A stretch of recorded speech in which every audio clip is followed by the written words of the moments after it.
Sejam muito bem-vindos a mais um debate da Fundação Francisco Manuel dos Santos, aqui no espaço de âmbito cultural do El Corte Inglês.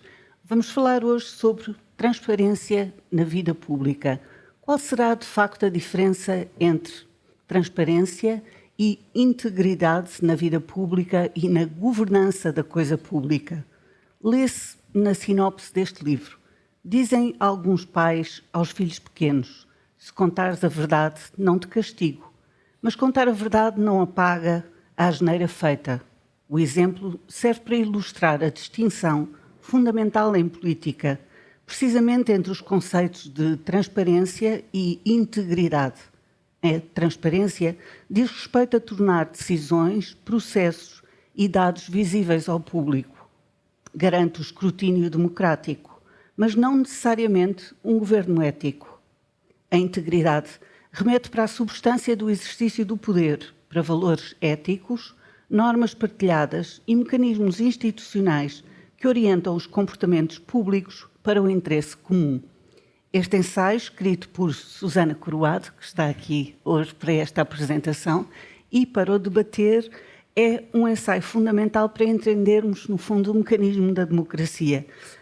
E a forma de controlar a governança da coisa pública. Estão connosco para este debate, a quem, enfim, agradeço desde já a vossa presença, João Ribeiro Bidawi, jurista, que não gosta de ser apresentado só como jurista, já lá vamos, e também jurista, também não gosta muito de ser apresentado só como jurista, não é? Tiago Fidalgo de Freitas. Este debate tem como título Transparência na Governação. Existe uma dose ideal? E eu vou começar por esta pergunta muito vasta. Será que existe uma dose ideal de transparência? Ou seja, pode-se mostrar tudo? Deve-se mostrar tudo? Enfim, comece por si, Susana. Olá, boa noite. Obrigada. Eu acho que a história do livro é precisamente essa, que é muito importante, é muito útil, mas não servirá para todos os momentos, seja porque há processos que de facto precisam de alguma confidencialidade, seja porque também é preciso proteger a privacidade de alguns agentes públicos, mas também dos que os rodeiam, sobretudo familiares que não estão na vida pública. Mas, por outro lado, a transparência é importante e não pode servir só como um chavão e como uma palavra que se atira num discurso e que depois não tem, de facto, uma implementação, um reflexo prático. É porque a Susana diz no livro, e enfim, defende a tese de que a transparência no discurso político transformou-se quase num fetiche. Dizer, sim, eu sou muito transparente, sim, eu mostro tudo, mas que isso não corresponde à realidade. Como é que nós distinguimos aquilo que se diz daquilo que se mostra? Aliás, o livro começa precisamente com um exercício de ir a um motor de busca na internet e procurar a palavra transparência, e que alguns atores políticos e por exemplo, o Presidente da República, o atual Presidente da República, até para a situação política da Venezuela, pedia transparência há um ano atrás, quando eu escrevi o livro.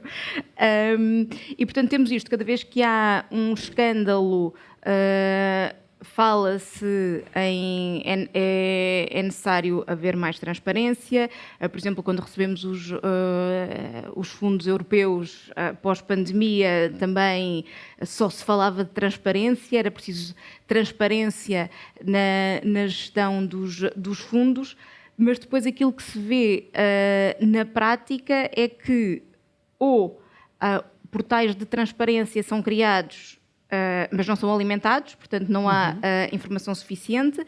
A informação que existe não é gerível e digerível e compreensível por toda a gente. Muitas vezes não é possível ser reutilizada porque está em PDFs mal feitos. E E, por outro lado, também às vezes se vão dando meias informações dizendo que se é transparente, na realidade para ir atrapalhando o processo e não dar as informações todas necessárias. O João foi autor da primeira tese de doutoramento sobre a cunha. Foi publicada depois em livro com um título muito curioso, Anatomia da Cunha Portuguesa. É um título delicioso. É autor também de um ensaio da Fundação chamado O Compadrio em Portugal. Esta palavra oca ou esta opacidade da palavra transparência deve-se a quê? A falta de mecanismos de controle? Não, vamos lá ver, eu estou genericamente de acordo com a Susana, mas a transparência não deve ser vista como uma virtude, não é? A transparência não serve para tornar as pessoas melhores ou para provar que as pessoas são íntegras. A transparência é, sobretudo, uma infraestrutura que gera ou que procura gerar confiança em comunidade, não é? É um instrumento. É um instrumento, é uma infraestrutura e depois tem diferentes níveis de complexidade em diferentes sociedades e, portanto, gera mais ou menos confiança. Os estudos, a Susana sabe isto melhor do que eu, mas os meta-estudos sobre a existência de transparência em várias sociedades dizem que quanto mais transparência, mais confiança existe nessas sociedades. E é por isso que normalmente se usa o exemplo das sociedades escandinavas e de algumas do norte da Europa e dos Países Baixos, são de facto as sociedades onde existem maiores índices de confiança entre os cidadãos, muito importante, não é só confiança nas instituições, a base é a confiança entre os cidadãos. Portanto, e depois isso reflete-se nos índices de percepção. Para todos, não é? Claro, porque nas sociedades, sobretudo do sul da Europa, esta divisão entre o cidadão e a sociedade, depois olhamos para estes temas nessa perspectiva, não é? Na relação entre o indivíduo e o Estado. Aqui o problema é mais fundamental, é na nossa relação entre nós, entre cidadãos. E se entre nós não há determinados níveis de confiança e de transparência, naturalmente que as instituições, as estruturas, refletem essa falta de confiança e essa falta de transparência. Põe uma questão simples, contratos coletivos de trabalho. Quando, por exemplo, os vários empregados de uma empresa não sabem quanto ganha o outro do lado. Como é possível discutir-se um contrato coletivo de trabalho ou as condições de trabalho numa empresa quando não se partilha essa informação? Esse é um bom exemplo e lembra-me de uma causa minha para a qual não tenho dedicado tempo suficiente e vou aproveitar agora para promover um pouco o tema, que é a questão da transparência fiscal. Tem muito a ver com isso. Há países, e eu defendo, não consigo ainda encontrar uma boa razão para que isto não seja algo absolutamente natural e aceito em sociedade, em que há transparência fiscal, em que se sabe o que é que cada cidadão paga como impostos. Aliás, eu ainda estou em reflexão, se houver alguém que tenha uma boa razão para que isto não seja adotado, eu agradecia que partilhassem comigo. Mas, por exemplo, na Noruega existem listas onde se sabe o que é que cada cidadão pagou de impostos. A Susana tem algumas preocupações com a transparência radical no seu ensaio, e eu diria que, com certeza, a transparência radical pode ser sempre qualificada, pode haver sempre mecanismos de equilíbrio. Por exemplo, na Noruega existe um limite de pessoas por ano que pode consultar essa informação, a pessoa sabe quem é que consultou essa informação, portanto pode haver sempre medidas que qualificam. Mas o essencial é saber qual é o nosso contributo em sociedade, vermos uns aos outros como contribuintes para uma comunidade e, portanto, haver essa transparência. E, mais uma vez, porque gera confiança. E quando gera confiança, não são precisas leis tão específicas, tão detalhadas, tão regulamentadas, não são precisas tantas alíneas em tantos artigos, porque quando existe confiança, há muitas coisas que não precisam de ser previstas, não é? E é isso que acontece muitas vezes em quadros normativos de outros países. Agora, a sociedade é o que é, a nossa cultura é o que é, ninguém está a defender uma revolução cultural e nós temos que aceitar que vivemos numa sociedade com tradições culturais e religiosas que nos fazem assim. Mas isso, então, aumenta a responsabilidade de querermos introduzir, de facto, mecanismos de transparência para tentar compensar e equilibrar aquilo que são algumas insuficiências que resultam dessas tradições religiosas e culturais. Não se espera que em Portugal nós vejamos, como nos países nórdicos, enfim, cozinhar à noite, as pessoas a cozinhar à noite ou a circularem, não é? Eu creio que os portugueses, quando viajam e vão aos países nórdicos, ficam muito surpreendidos, que é porque é que mostram a vida cotidiana assim. Nós estávamos a falar disso bom no exemplo, início, não é? o exemplo holandês, eu falei do exemplo holandês porque vivi 6 anos na Holanda, de facto muitos terão visitado, há muitas casas de resto de chão, o resto de chão é normalmente a sala de jantar e de estar da família e não existem cortinas, não é cortinas abertas, não existem cortinas. Aliás, há muito poucas lojas de cortinas na Holanda. E isso depois também gera debates muito interessantes de integração cultural das comunidades imigradas, em que nos bairros onde há mais comunidades imigradas há cortinas. Mas mesmo dentro dessas comunidades também há quem não tenha cortinas como sinalização de integração e de confiança e de poder gerar confiança. Mas lá está, isso parte de quadros culturais e religiosos muito diferentes. O João é membro da Direção de Transparência Internacional Portugal, que é que é um braço da ONG, e do Conselho Consultivo do MENAC, Mecanismo Nacional Anticorrupção. Vamos transpor essa ideia do que se mostra sem cortinas para a governança entre os países, o que acontece em termos internacionais e o que acontece em Portugal. Temos muitas cortinas, como é? Temos cortinas porque as cortinas preservam as desigualdades. As cortinas preservam que quem tem mais poder, que quem tem mais informação, que quem tem mais capacidades o possa exercer com menos escrutínio. E isso depois mantém as relações relativas de poder nas várias instituições, de quem sabe mais, de quem tem mais, de quem está mais, relativamente a quem tem menos, quem sabe menos e quem está menos. Ou seja, João, temos mais a esconder. Temos mais a esconder, mas eu sou muito reflexivo nessas coisas. Quer dizer, estas coisas também são o reflexo dos níveis de educação, que melhoraram imenso nos últimos 50 anos. Enfim, é quase um milagre cultural o que aconteceu em Portugal. Mas ainda existem muitas desigualdades. E obviamente, que controlar a transparência permite manter poder. E quando se abrem as portas e se abrem as janelas e se vê que, afinal, quem está, se calhar, não está assim tão bem, ou não é assim tão bom, ou não sabe assim tanto, obviamente que isso cria desafios e cria mais igualdade e cria mais interação, mais competição e, com isso, melhores resultados. Mas isto é um problema, obviamente, de matriz cultural. Temos que, passo a passo, ir melhorando. Eu sou muito mais otimista que a Susana é no livro, mas acho que, enfim, todos os dias há bons exemplos, também há maus exemplos, mas todos os dias há pequenos exemplos, quer este livro ser publicado, haver uma apresentação, há também, passa a publicidade, o prémio Tágides, que também tem promovido dar visibilidade a todos aqueles que de alguma forma contribuem para este debate. Portanto, são passos que vão sendo dados. Tiago, o Tiago é professor assistente de Direito na Faculdade de Direito de Lisboa e trabalha também estas questões do lobbying, estas questões sobre a transparência na administração pública. O que eu lhe pergunto é como é que avalia a atual legislação sobre o lobbying e o registro de interesses em Portugal. É quase como se nós tivéssemos pudor em falar nisto. Sim, efetivamente, o facto de só ao fim de tantos anos ter sido possível aprovar uma lei sobre a matéria evidencia que há uma dificuldade política em traduzir para lei, no fundo, a regulação destas matérias. Mas não é, eu diria que não se limita a essa matéria. Portanto, isso é um sintoma no fundo, do ecossistema geral de que o João falava ainda há pouco. Eu não queria focar-me especificamente na questão do lobby, até porque o lobby não é a questão central que nós temos aqui no livro e ele acabou de ser aprovado. Portanto, mais importante até do que a lei como é aprovada é depois a sua implementação.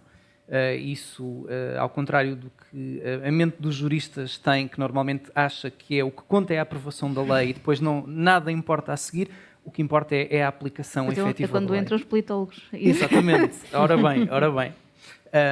O mais importante, o primeiro passo foi dado, ela está aprovada, houve um consenso político suficiente para que ela fosse aprovada e, portanto, eu diria que isso é suficientemente relevante neste momento. Uma das lacunas que existia neste ecossistema, como a Susana também lhe chama, acaba por estar preenchida. Isso é, em si, um dado relevante.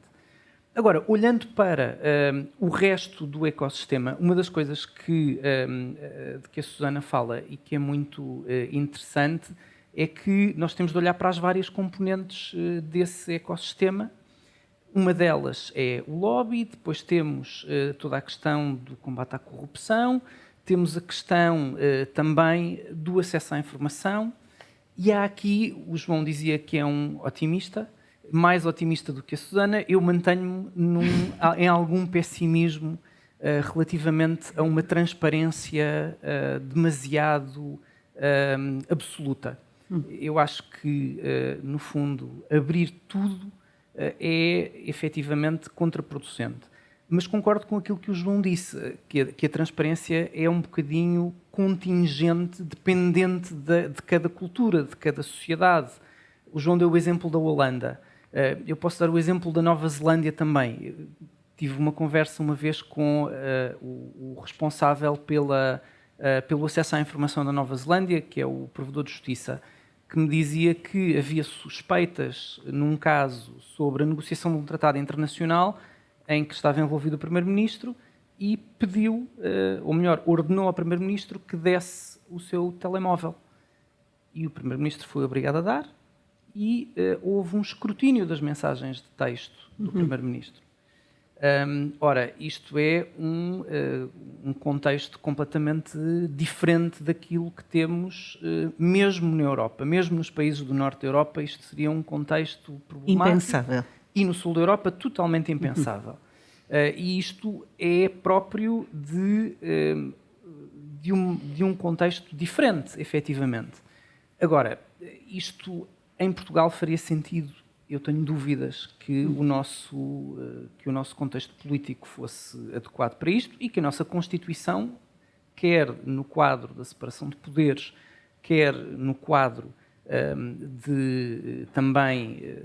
enfim, depois tínhamos de estudar especificamente daquele telemóvel, era um telemóvel de serviço, era um telemóvel pessoal, enfim, isso leva-nos para outras questões que também já apareceram nos Estados Unidos, relativamente a e-mails e acesso a e-mails de titulares de cargos políticos, mas isso demonstra-nos que é de facto um problema contextual para cada sistema político e isso afeta a forma como nós vemos, no fundo, se a transparência deve ir mais longe ou menos longe. A pergunta é muito direta. Posso Sim, claro. De facto, também na Europa já houve este problema com a Presidente da Comissão Europeia durante os contratos, a negociação dos contratos das vacinas e, de facto, o Tribunal obrigou a que ela divulgasse essas informações. E qual é o problema? A mim, pessoalmente, também me faz alguma impressão que se peça o telemóvel de um político ou os e-mails pessoais. O problema é que se também não se pede, se está a dizer que quando for preciso escrutínio ou quando houver o risco de escrutínio, eles vão usar o telemóvel privado para fazer estas comunicações. Aliás, já tivemos casos de utilização de WhatsApp e etc. Portanto, depois também criamos isto.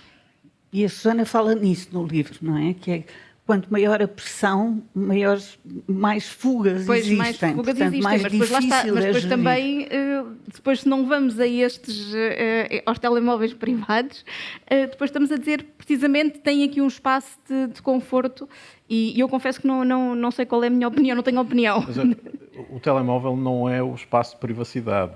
Quer dizer, uma coisa é o escrutínio que aponta ao poder, ao exercício do poder, seja no telemóvel privado ou não. Outra coisa é o que é a vida privada, não é? E isso está protegido. Portanto, eu li com atenção essa parte e acho que é um tema interessante para debater, e porque em Portugal também tem havido às vezes esse debate. Não se deve misturar as duas coisas. Quando se está a exercer poder, quando se está no... Pois, mas o mundo não é ideal. O mundo não é ideal, mas... É o que fazer quando o mundo não corre como nós queríamos. Ninguém obriga ninguém a exercer funções públicas. Quer dizer, portanto, e essas funções públicas vêm, obviamente, com uns níveis de responsabilidade e de exigência perante o outro, perante quem lhes delega os poderes, que são inevitáveis. E, portanto, uma coisa é a privacidade da vida privada, outra coisa é a privacidade de atos que levam a decisões públicas com impacto público. Portanto, agora, estas linhas, na prática, são sempre muito difíceis e depois procuradores e outros, toda a gente é um ser humano e toda a gente tem viés e toda a gente tem dificuldades e os níveis de profissionalismo variam e, portanto, obviamente que depois gera-se muitos problemas. O meu receio de elevar em demasia esta preocupação é, de facto, abrir a porta para uma certa impunidade de quem está a exercer o poder, porque, à luz dessa proteção de privacidade da vida privada, vão se sentir imunes e impunes daqui para a frente. Portanto, é muito difícil na vida real, na prática, como tu dizes bem e retratas bem isto no ensaio, mas eu também tenho muita preocupação em se dizer não, há aqui uma linha, há aqui um limite. Não há. Esse caso das mensagens da Presidente da Comissão Europeia, estamos a falar de contratos para onde muitos dos nossos impostos foram, direta e indiretamente, de muitas centenas de milhões de euros. Não vejo nenhuma razão para que estas mensagens não sejam conhecidas do público, do meu ponto de vista. Deixa-me só fazer aqui duas precisões, porque este caso é fundamentalmente diferente desses. A culpa é minha por não ter especificado essas diferenças, porque esse caso parece-me bastante mais claro. É o exercício da função administrativa da Comissão, de negociação de contratos, e aparentemente também se tratava claramente não se tratava claramente da função da vida privada da Presidente da Comissão. E foi pedido que ela juntasse cópias das mensagens, no fundo. Neste caso, por um lado, era a função diplomática do Estado, que é algo diferente, era a negociação de um tratado internacional, é algo muito diferente de uma mera negociação de um contrato com um privado. Portanto, o que fica em causa é, no fundo, o próprio Estado e a imagem do Estado, que se tem entendido sempre ao longo dos anos e dos séculos, que merece uma reserva especial, e, por outro lado, o provedor de justiça intimou a junção do telefone diretamente, o que é uma intrusão ainda maior na atividade política. E, portanto, a cultura política, naquele caso, permitia estes dois níveis adicionais de intrusão, Tiago, que não existem cá. Queria introduzir aqui uma outra questão, enfim, que tem a ver com isto. No fundo, estamos a discutir a diferença entre moral e ética, não é? E na verdade, ser político obriga, como dizia o João, a assumir um cargo público, um cargo político, obriga a esse escrutínio. Não sabemos até onde é que ele vai. E se de facto a pressão é muita sobre quem exerce os cargos políticos, daqui a pouco não temos quem aceite esses cargos, certo? Vamos falar, por exemplo, sobre o património, dos políticos. O que é que a Susana pensa sobre isso? Que tudo deve ser escrutinado? Bom, eu sei que se fala constantemente de quando acontece X, nós nunca vamos conseguir atrair as boas pessoas para a política, quando acontece Y, e há sempre uma desculpa. É ou o excesso de transparência, esse tal striptease do património, etc. É a questão da pressão, é a questão dos salários, mas nós nunca temos o contrafactual, porque de facto não conseguimos ver quem é que se calhar tínhamos que ir perguntar a quem recusou.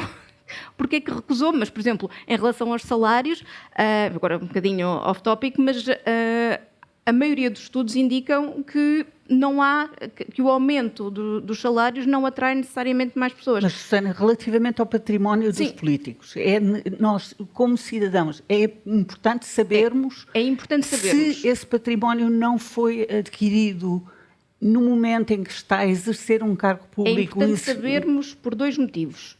Para saber se houve um acréscimo não justificado de património, que pode advir de condutas ilegais, como corrupção, peculato, etc. E, portanto, temos de saber o que é que o político tinha quando entrou, quando saiu e se calhar uns anos depois, não é? Porque pode haver aqui, se tiver havido algum tipo de crime, o pagamento pode ser feito só depois. Portanto, por um lado temos isto, saber se houve acréscimo ou não de património, e por outro lado o património também ajuda a compreender alguns interesses que o político tenha. Porque, por exemplo, na declaração única que agora os políticos e os detentores de altos cargos públicos têm que fazer, há uma parte da declaração patrimonial e uma parte de interesses. Pronto, mas quer dizer, por exemplo, questões relacionadas com ações de empresas, etc., está na parte do património. Mas isto também pode ser importante porque também revela um interesse do político. Mas, portanto, temos aqui isto, que é para perceber se há algum interesse patrimonial que possa influenciar a decisão de algum agente público. Tiago, o que é que nós precisávamos de saber mais, ou devíamos saber mais sobre a administração pública? Bem, nós olhando... O que é que não é transparente e deveria ser? Nós, olhando para o quadro atual da administração pública, aquilo que vemos é que ainda há uma cultura de opacidade em muitos setores da administração pública e, portanto, continuamos a ter e temos, olhando, por exemplo, para a prática da Comissão de Acesso aos Documentos Administrativos, temos um número crescente de queixas todos os anos, o que significa que pode haver seguramente mais pessoas a pedir acesso aos documentos e, portanto, isso é um fator em si, mas também significa que a administração pública continua a não dar acesso. E, portanto, era necessário difundir essa cultura de acesso. Mas era necessário também que a própria lei fosse alterada para impor que houvesse obrigações de transparência ativa. Ou seja, portais em que a administração pública divulgasse ativamente informação e a divulgasse num formato que fosse útil e amigável para o cidadão.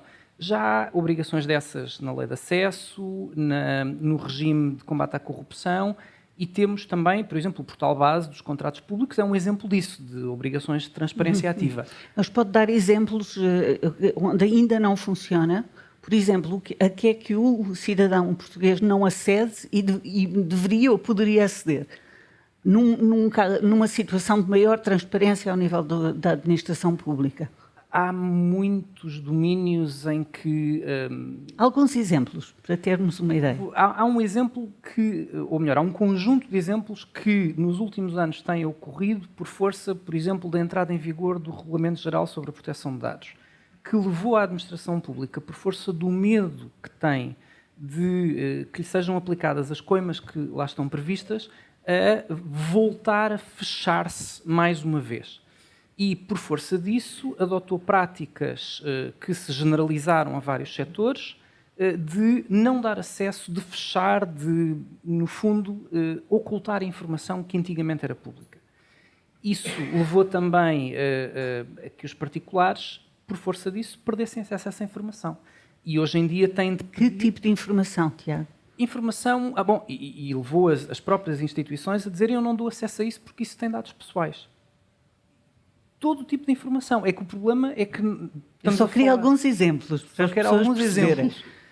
Se olhar para toda a prática da Comissão de Acesso aos Documentos Administrativos, hoje em dia o principal motivo para qualquer entidade não dar acesso é esse.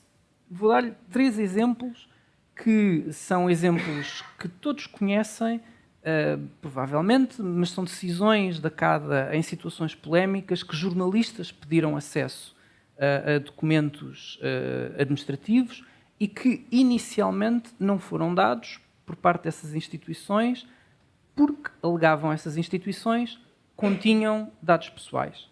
Por exemplo, houve jornalistas que quiseram ter acesso a questões relativas ao processo das gêmeas na Presidência da República, a CADA interveio e esse acesso foi desbloqueado.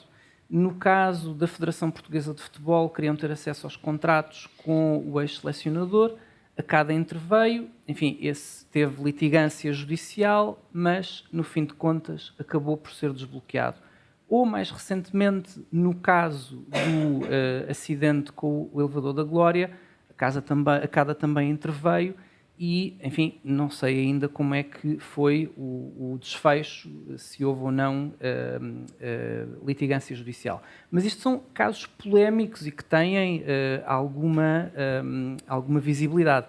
Há milhares e milhares de casos de questões pequenas que dizem respeito apenas a particulares que querem ter acesso ao seu processo, querem saber o que é que aconteceu ao seu processo de obras, querem saber o que é que, na sua avaliação de desempenho na administração pública, porque é que tiveram uma avaliação pior e o colega que se calhar acham que tem um desempenho pior teve uma nota melhor. Enfim, todas estas questões têm sido prejudicadas por essa cultura de opacidade que muito beneficiava se houvesse uma consciencialização coletiva de que a lógica inicial é dar o acesso, ser transparente, a menos que haja uma muito boa razão para não o dar. Ou seja, inverter a lógica, não é? Se me permite, eu tinha um caso super caricato com isso do acesso à informação. Há uns anos, quando eu estava na direção da Transparência Internacional de Portugal, houve, talvez se recordem, de uma polémica com a nomeação do procurador português para a Procuradoria Europeia.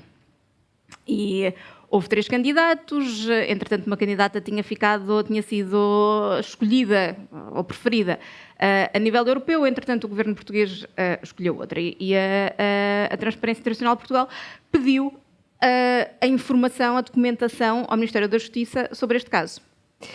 E foi curioso porque veio imensa informação, muita dela realmente com, eu não sei como é que se diz em português, redacted, mas Conotações? Não, com partes rasuradas, exatamente. E, portanto, estava o nome da pessoa, da procuradora que tinha sido escolhida, da procuradora que tinha sido escolhida a nível no concurso europeu, depois o procurador que tinha finalmente sido escolhido pelo governo português, e havia um terceiro candidato e o Ministério resolveu esconder o nome desse terceiro candidato. E ao longo da várias documentação também escondiam vários dados, dizendo que era uma questão de dados pessoais. Tudo bem, mas o curioso é, estas 3 pessoas tinham estado em audições na Assembleia da República, portanto, que estavam gravadas. E, portanto, era óbvio saber quem era a terceira pessoa e nós tínhamos acesso a tudo, e bem, porque as audições foram públicas. E depois, no fim de toda a documentação, havia uma cópia de uma edição do Diário da República, onde constava uma lista imensa de vários procuradores com dados pessoais inacreditáveis, incluindo data de nascimento. E estava publicado no Diário da República. Como é que a Susana descodifica isso? É gato escondido com o rabo de fora. Quer dizer, mas é necessário... É porque a nossa cultura é de esconder sempre o gato. Mas o gato estava completamente fora. Portanto, eu acho que é uma cultura também de querer mostrar algum poder, de dizer não, eu não dou tudo, ou dou, mas dou contrariado, e tenho aqui bons argumentos para isso, porque vou usar aqui o regime de proteção de dados, e depois não só estava imensa coisa publicado no Diário da República, portanto, é que eu não sei de facto como é que funciona nesse caso, e depois a informação que poderia ter sido conseguida, algumas partes obviamente, mas o nome do terceiro candidato através de outros meios públicos. O que é que a motivou a escrever este livro, como politóloga? A história é um pouco de coincidências. Eu já tinha trabalhado para a Fundação Francisco Manuel dos Santos num projeto com o meu colega Luís de Sousa, do Instituto de Ciências Sociais, sobre ética e regulação ética na política. E, portanto, no seguimento da queda do governo de António Costa em 2023, a Fundação convidou-me para escrever um pequeno texto para o site deles, e eu escrevi, obviamente partindo daquele caso, mas falando de uma questão mais geral do ecossistema de transparência e integridade em Portugal, e na sequência disso surgiu o convite. Ensaio. Surpreendeu o que encontrou na investigação ou estava à espera? Enfim, eu não fiz uma investigação tão específica. Sim, mas fez uma reflexão de conjunto e uma atualização de dados. Há movimentação, existem sinais de mudança na sociedade portuguesa relativamente a esta questão de muitas vezes se privilegiar a ideia de integridade à ideia de transparência. Eu acho que é o contrário. Eu acho que nos últimos anos, precisamente porque tem havido imensos escândalos, porque há de facto um escrutínio maior da comunicação social, às vezes com qualidade, outras vezes com menos qualidade, mas também um escrutínio público maior, começou de facto a haver uma grande pressão. Já se deu essa inversão? Sim, acho que começou a haver uma grande pressão para falar em transparência, que as instituições têm que ser transparentes, que é preciso transparência acerca dos casos, dos procedimentos, das pessoas, das instituições. Mas depois lança-se a palavra de uma forma constante e confundindo-a não só usando-a tantas vezes que depois na prática ela não é aplicada, é só um chavão que fica bem no discurso político, mas também uma forma de... Há uma confusão entre transparência e integridade. A transparência é nós sabermos, a integridade de facto é a conduta correta, e por vezes parece que ao só se focar na transparência, dá a sensação que desde que seja transparente tudo é possível. Eu acho que, por exemplo, no caso do lobbying, pode ser isso. É muito bem-vinda a regulação do lobbying. Se a lei, como está, for bem implementada, vai ser uma boa lei, é uma boa lei, vamos ver se será uma boa implementação, e será um passo importante, mas é sobretudo um instrumento de transparência. A existência de uma lei de lobbying não vai necessariamente forçar corrigir a integridade e a conduta correta, não vai só por si evitar influências indevidas, favoritismos, etc. E, portanto, temos também de ter sempre estas duas coisas em consideração. E podemos ter integridade sem ter transparência. A questão é que, se calhar, não sabemos tanto. O João tem passado muito tempo fora de Portugal, tem vivido fora de Portugal, agora está a viver no Brasil, onde estas questões também são muito prementes. Eu não vou falar sobre o Brasil. Não lhe vou pedir para falar sobre o Brasil, estou apenas a circunstanciar para saberem que não tem vivido cá e, portanto, que olha para a nossa realidade um bocadinho de fora. E esse olhar um pouco estrangeirado ou com um distanciamento permite uma observação diferente também. Talvez um outro tipo de olhar crítico. Permite, mas não se cá no sentido que espera que eu lhe vou dizer. Não sei, ainda não fiz a pergunta também.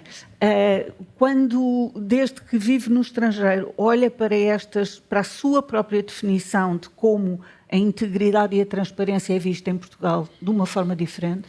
Não, precisamente, sim, estou fora de Portugal há 13 anos, tive 6 anos na Coreia, 6 anos na Holanda, agora 2 anos no Brasil, e o que eu vejo sempre é que em Portugal, em quase todos os debates e também neste, dizemos sempre, em Portugal é assim, em Portugal é assim, lá fora... O que eu posso partilhar, e há aqui muita gente com experiência internacional que eu vejo na plateia, estes problemas existem em todas as sociedades, com níveis diferentes, com intensidades diferentes, mas neste momento há um movimento internacional anti-integridade, se quisermos pôr as coisas assim, em que está a ganhar valor ser hiper pragmático, esperto, Com ter intencionalidade, acesso... é isso? Desculpe? Com intencionalidade? Com intencionalidade, enfim, não quero nomear países, dirigentes internacionais, mas também por causa das redes sociais, que ganham comportamentos que ganham uma certa viralidade e que estão a afastar-se do que é a integridade. Porque é de facto um contexto de hiperexposição. A integridade é fazer o bem quando ninguém está a ver. E, portanto, todos os dias há milhões de pessoas, em Portugal há milhares de funcionários públicos, todos os dias, que têm comportamentos de enormíssima integridade. Ninguém sabe, ninguém os vê, não há registro desses comportamentos. Se alguém disser que fez isso não se torna viral, não é? Bem, acredito que haja cidadãos que presenciam e que usufruem também e que testemunham dessa integridade. De algumas decisões são momentos de grande solidão, em que a pessoa se questiona os seus valores na decisão que vai tomar e em privado. E, portanto, os bons comportamentos neste debate têm muito pouca visibilidade. Mas, respondendo mais diretamente à sua pergunta, isto não é um problema de Portugal, é um problema que, obviamente, existe em todas as sociedades e que tem a ver, mais uma vez, com aquilo que é o nosso compromisso, o nosso chão, o que é que nós aceitamos que é o nosso chão comum. Se é aceitar a ideia do cada um por si e do ser esperto, desde que não se seja apanhado, é que tem valor em sociedade, ou se é de ter outros comportamentos assegurando que todos têm os mesmos direitos de acesso ao poder, de acesso à função pública, a emprego de qualidade, a informação, e que haja essa igualdade, uma igualdade progressiva desse acesso, e que não se usa a falta de transparência como um instrumento para reproduzir desigualdades, como disse no início, de quem tem mais, de quem tem menos, de quem sabe mais, de quem sabe menos, de quem está a mais e de quem está a menos. Como tripé para uma sociedade injusta, no fundo. Ou corrupta. No contexto internacional, dá a sensação que é essa a direção neste momento que está a ganhar mais força e mais apoio. Talvez, não sei se é uma reação ao excesso de transparência, como tu de alguma forma indicias, como houve tanta transparência, isso depois começa-se a ver tanta coisa que desenvolve uma ideia de cinismo, não é? Desenvolve um certo cinismo. Sim, porque também não há consequências, ou depois seja, não há consequências, há transparência, mas não há sanções, e, portanto, sim. Portanto, se calhar iniciamos esta primeira fase, que é de criar a infraestrutura de transparência. Agora, se calhar precisamos de um debate diferente, que é, chegou à altura das consequências. Quem não se alinhar ou quem violar essa infraestrutura de confiança e de transparência tem que sofrer consequências. E não pode ser com processos de 10, 15 anos na justiça, de certeza. Tiago, a academia, ou na academia, deveria talvez... É uma pergunta. Medir-se mais a diferença entre a teoria e a prática? Bem, também neste aspecto. Essa pergunta é muito sim, ampla. mas vou-lhe pedir temos 3 minutos. Certo. Já viu a ratoeira que eu lhe preparei? Sim. Naturalmente que sim. O problema é que na Academia de Direito não se tem refletido muito sobre estes temas, nem da parte teórica nem da prática. Ou seja, já me respondeu. Mas queria aproveitar para dizer aqui uma coisa em complemento àquilo que o João tem dito. Tem que dizer rápido. Muito rápido. É que, na verdade, para além de haver este movimento que graça nas redes sociais e em alguma opinião publicada, há em alguns regimes, na verdade, um movimento de desmantelamento institucional. Portanto, passamos da opinião para o desmantelamento institucional das instituições de garantia da transparência, que já começou em alguns Estados. Portanto, isto é a nota de pessimismo, mas termino com uma nota de otimismo. No caso da União Europeia, em que não há nenhuma instituição em si de garante a transparência e do acesso à informação, pelo menos no relatório do Estado de Direito passou a incluir-se este ano uma secção sobre acesso à informação. E, portanto, isso é um reconhecimento por parte da Comissão de que isto é uma dimensão do Estado de Direito a nível europeu. Cabe aos cidadãos também, a eles próprios, ou sobretudo a eles próprios, avaliar aquilo que na sociedade portuguesa e no mundo é, na verdade, a diferença entre transparência e integridade. Falámos hoje sobre transparência na vida pública, o ensaio de Susana Corbado, com Tiago Fidalgo de Freitas e João Ribeiro Bidawi. Muito obrigada pela vossa participação neste debate. Obrigada.